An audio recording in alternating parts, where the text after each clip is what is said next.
నమస్తే, welcome to మనం TV. నేను మీ పవన్ బేస్వాడ. 9 నెలల నిరీక్షణ తర్వాత భారత సంతతికి చెందిన వ్యోమగామి సునీత విలియమ్స్ సురక్షితంగా భూమికి తిరిగి వచ్చారు. సునీత వ్యోమగాములు బుచ్ విల్మోర్ మరో 2 వ్యక్తులతో కలిసి అంతర్జాతీయ అంతరిక్ష కేంద్రం ISS నుండి స్పేస్ ఎక్స్ క్రూ డ్రాగన్ అంతరిక్ష నౌకలో బయలుదేరారు. బుధవారం తెల్లవారుజామున 3 గంటల 27 నిమిషాలకు ఫ్లోరిడా తీరంలో క్యాప్సూల్ విజయవంతంగా నీటిలో దిగింది. మొదట్లో భూమి వైపు గంటకు దాదాపు 27,000 కిలోమీటర్ల వేగంతో ప్రయాణించిన ఈ క్రూ డ్రాగన్ క్యాప్సూల్ క్రమంగా దాని వేగాన్ని తగ్గించింది. గంటకు 186 కిలోమీటర్ల వేగాన్ని చేరుకున్న తర్వాత 4 పారాచూట్లు మోహరించబడ్డాయి. క్యాప్సూల్ సురక్షితంగా సముద్రంలో పడిపోయే ముందు అవరోహణను మరింత నెమ్మదింపజేసింది. పడవలతో అప్పటికే సిద్ధంగా ఉన్న నాసా సిబ్బంది వారిని ఒడ్డుకు తరలించారు. ఆ తర్వాత వ్యోమగాములను క్యాప్సూల్ నుండి బయటకు తీసి వైద్య పరీక్షల నిమిత్తం హ్యూస్టన్లోని జాన్సన్ స్పేస్ సెంటర్కు తరలించారు. అవి భూమి గురుత్వాకర్షణ శక్తికి పూర్తిగా సర్దుబాటు అయ్యే వరకు నిపుణుల పర్యవేక్షణలో ఉండనున్నారు.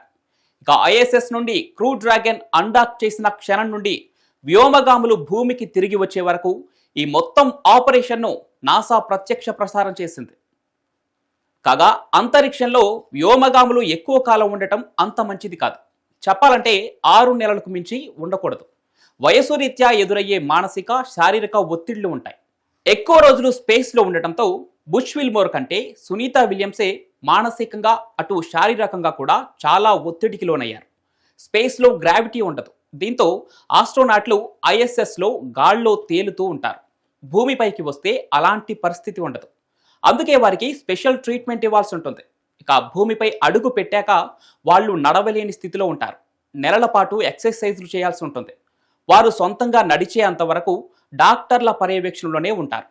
కండరాల క్షీణత, ఎముకల సాంద్రత కూడా తగ్గుతుంది. తల తిరగడం వంటి కొన్ని సమస్యలతో వారు ఇబ్బందులు పడవచ్చు. స్పేస్లో ఉన్నప్పుడు బాడీలోని లిక్విడ్స్ పైకి కదులుతాయి. దీనివల్ల రక్త ప్రసరణలో మార్పులు కూడా వస్తాయి. లో బీపీ, ఎముకల కదలికల్లో నొప్పి ఉండవచ్చు. కంటి చూపుతో పాటు గుండె సంబంధిత సమస్యలు ఎదురవుతాయి. గుండెకు కూడా చాలా రిస్క్ ఉంటుంది. అంతరిక్షంలో గుండె గట్టిగా రక్తాన్ని పంపు చేయాల్సిన అవసరం లేదు. కాబట్టి అది కండరాలను కోల్పోయి ఆకారం మారిపోయే అవకాశం ఉంది. ఓవల్ షేప్ నుంచి మరింత గుండ్రని బంతిలా మారవచ్చు.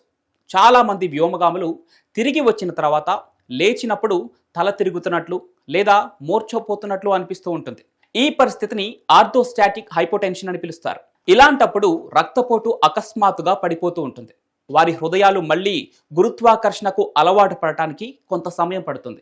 అయితే ఇప్పుడు సునీతతో పాటు ఇతర వ్యోమగాములు భూ వాతావరణానికి అలవాటు పడే ప్రక్రియను ప్రారంభిస్తారు. భూమి గురుత్వాకర్షణ శక్తికి వాళ్ళ శరీరాన్ని పూర్తిగా అలవాటు చేయడానికి కొంత టైం పడుతుంది. దీనికోసం వాళ్ళు ట్రైనింగ్ తీసుకోవాలి. 9 నెలల పాటు మైక్రోగ్రావిటీలో ఉన్నాక శరీరాన్ని మళ్ళీ భూ గురుత్వాకర్షణ శక్తికి అలవాటు చేయడం అంత ఈజీ అయింది కాదు. అందుకే నాసా వాళ్ళ కోసం ఒక స్పెషల్ రీహాబిలిటేషన్ ప్రోగ్రాం రెడీ చేసింది.